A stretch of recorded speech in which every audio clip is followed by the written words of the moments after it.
folks, Bob Kessler, dogmentalist.com here.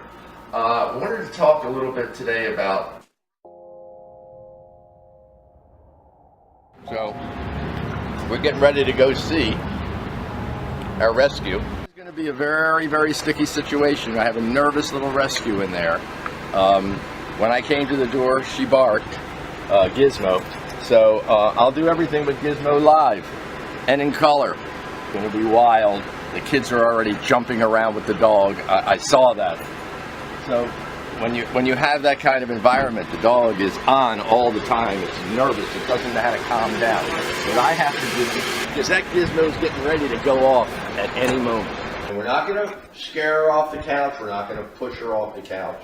We're going to use a positive reward for getting off the couch. Okay? So it looks to me that she's a little fearful. So maybe bad things happen. Maybe somebody kicked her regularly, or stepped on her regularly, or put her in a compromised position when her feet were on the ground. We don't know. This is a shelter dog. Close with Brianna. She's certainly Brianna. We got her. Part of why we Her right now on the yes. Let's get her comfortable. Yeah. And she just shut down immediately. Yep. Okay. That's okay. That's okay. What I'd like you all to do now is to walk toward the street. All of you. I think all things dogs. Yeah. It leads me down a good path. Yeah. All right, so let's go in and see how she's doing when we all walk in together. Come on, Gizmo. She'll give me a bite. She get off of me. So I have my hand under her. She doesn't care. Did she say step away from the dog? Who would have thought that I would come here and your dog would jump in my lap? Right, not ours. Not yours. She jumped in my lap. That I would say is a result of leadership. I have shown her nothing but leadership. Now, she's not even lying on me. She's just using my body as reassurance for her.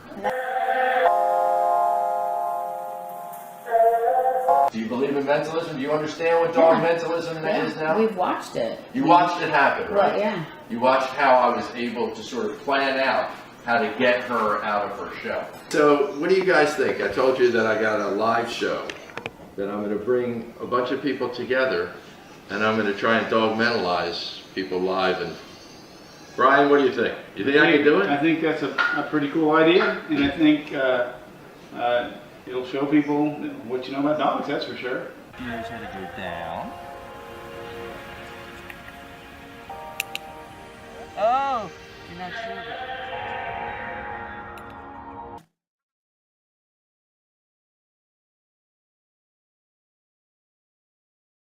Your dog gets really a pull-free walk, and they become more accustomed to it, and then when you shorten up to a shorter lead, or you continue to walk with your shorter lead, she basically learns the 6 feet, and then the 10 feet is a big treat and no pulling for you. You can look at him and see what he wants. He wants up. Right now he's saying, Mommy, and if you look at him, I guarantee you he's going to get closer to you until he eventually works his way back up on your lap. Okay. All right? You have to recognize all these little stares that he's giving you are all designed to weaken you and for you to go, come on, Mikey, come on up here. He trained you. Okay. And when he trains you, you lose leadership. Okay. You're going to prepare your dog to be independent. Okay.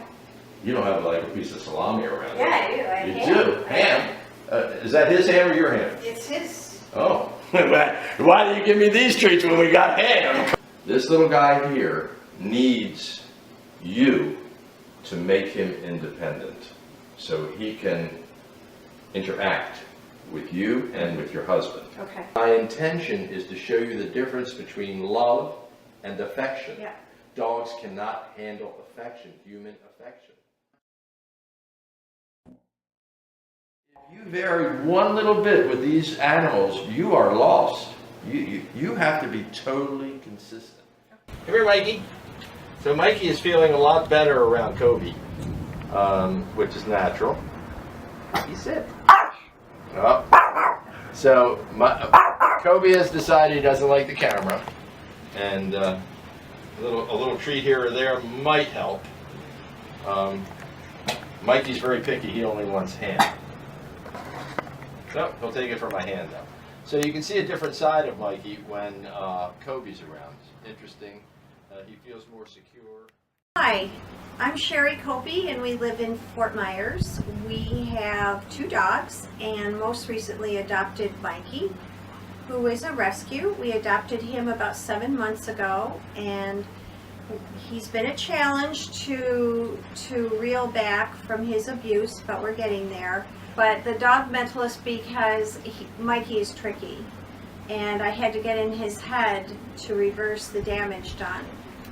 We investigated all sorts of different training programs in the area, and Bob by far was the best one to go with. He believes in positive reinforcement. He trains the trainer and the owner, and I highly recommend him for any extremely difficult situation you might have with a dog. He seems to have all the cues and ideas and practical homework for me to do now, so I appreciate everything Bob's doing. Bob, if I was to describe him in 2 words, it would be miracle worker. You don't find that with the animal training at all because you get a medley of different techniques, but Bob certainly has gotten into Mikey's head.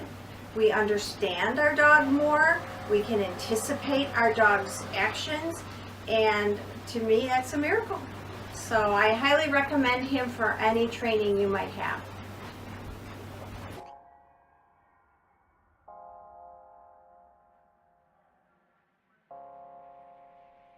I love my dogs. That's why I do this every day.